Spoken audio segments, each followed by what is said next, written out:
Welcome to the Top 10 Gardener with Master Gardener Ken Lain. Gardening can be challenging, but with Ken's tips, tricks, and top 10 advice, you'll reap huge rewards. Now, welcome your garden host, Ken Lain. And welcome to this week's edition of The Mountain Gardener. Your host, Ken Lain, here every week talking about the landscapes of Northern Arizona. And we are in the peak of the summer planting season. There's rumors of rain everywhere. You're seeing some storms, some lightning. We've seen. I've got a new weather station. It tracks, of course, temperature, wind, all that kind of. But it also tracks lightning strikes. And what's freakish is how many lightning strikes happen, not just over your house, but that it records rumbling around you. It's in the hundreds. When you really analyzes it, a small storm is like 100, a big one's 300-400 strikes. It's listening to where all this stuff, the rumblings are coming from. I was impressed. So it talks to other weather stations around you in the neighborhoods. It's one of these new connected, smart, whatever. I don't even know how it works, but it's fun to look at the app. And so I look at that one almost more than I do like weather.com. Because it tracks all that, but it's for your neighborhood. And so that's kind of a fun one. Now, when lightning strikes, not your house, but strikes through it, actually ripples through a cloud, the funny thing happens. Plants love it. And so they don't like being struck, but they love the lightning, the air being burned, turned into carbon, mixed with natural rainwater, which is the perfect neutral pH. It's the best of the best. And then it falls down on your gardens. Oh, the plants respond quickly to that. Even the lichens, you'll see, I was up at the Grand Canyon once, and I took a friend down. I like hiking halfway down the Bright Angel Trail out to Indian Gardens, out to the point, having lunch out there, having your feet over the edge, looking at the river down below, another, 2,000 feet below you. There's a canyon inside the canyon. It's a magical place. You can hear the roaring of the river at that point. You can watch the rafters going by.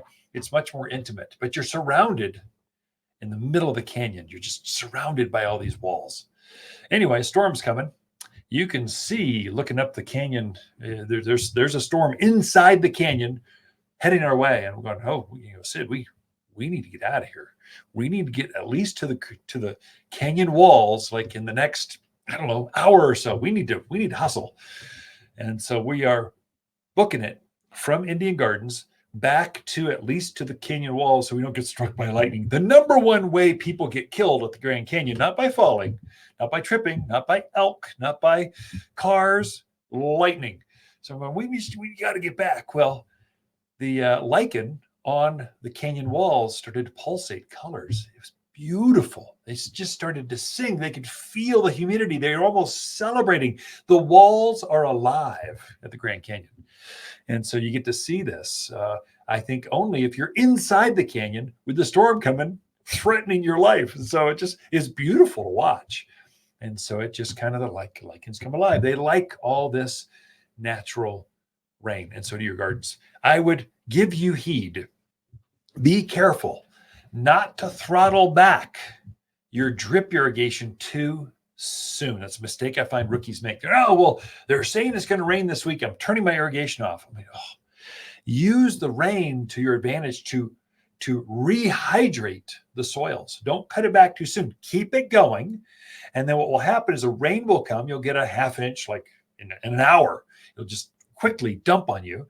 And then it will hydrate. It'll kind of double down with your drip system and help to help the ground to re-soak up the moisture. And so if you cut it back too soon, you don't get the benefit. So really you want to take your natural drip system and then take what nature gives you and then push that moisture even deeper into your garden soil. So it rehydrates that soil. It'll get you to the next cycle, the next hot cycle. So it'll be rainy this week and dry next week. And it'll be rainy the next week. It's not all at once. I wish it were more consistent, but you can't count on it. So I find that a lot of folks make the mistake of cutting back too soon. So right now, I'm watering my landscape, trees and shrubs, roses, lilacs, vines like a trumpet vine, honeysuckle, junipers, spruce. my trees and shrubs.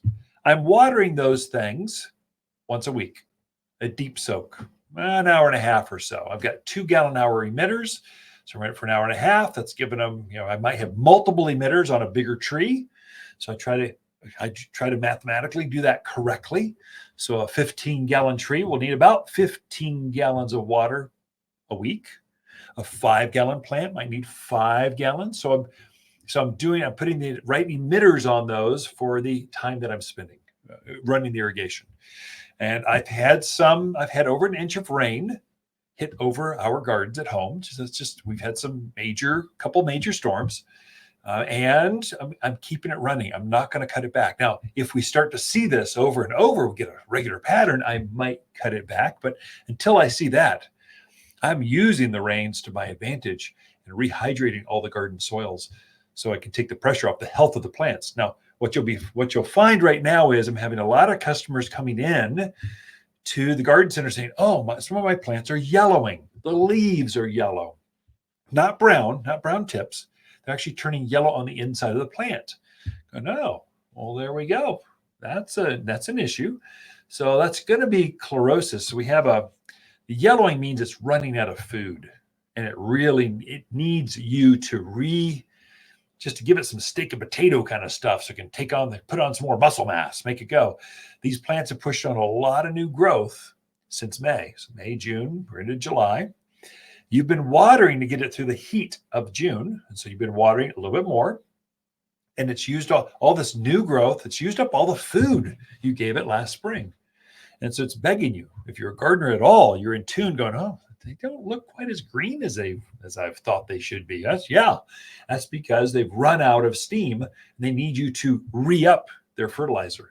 So the best thing you can do right now, if in doubt and you don't know what to do, you're not a gardener. My brown thumbs, I can't grow anything. Yeah, you can. Just work with nature. Rains are coming.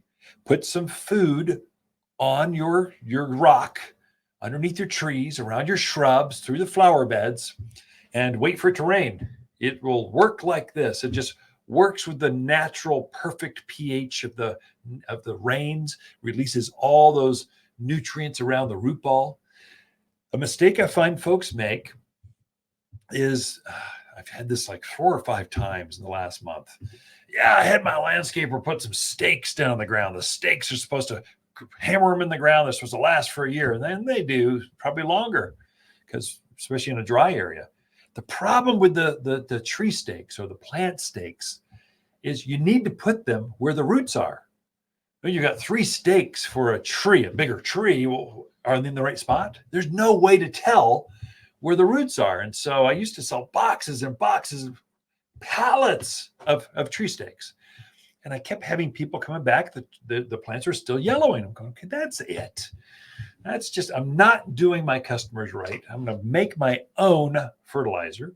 So we made a granulized organic fertilizer. I just simplified it. So I'm going to put the blend. It's our blend. And you spread it through it with a hand spreader, put it around the trees and shrubs. No matter where the roots are, it's going to pick this stuff up.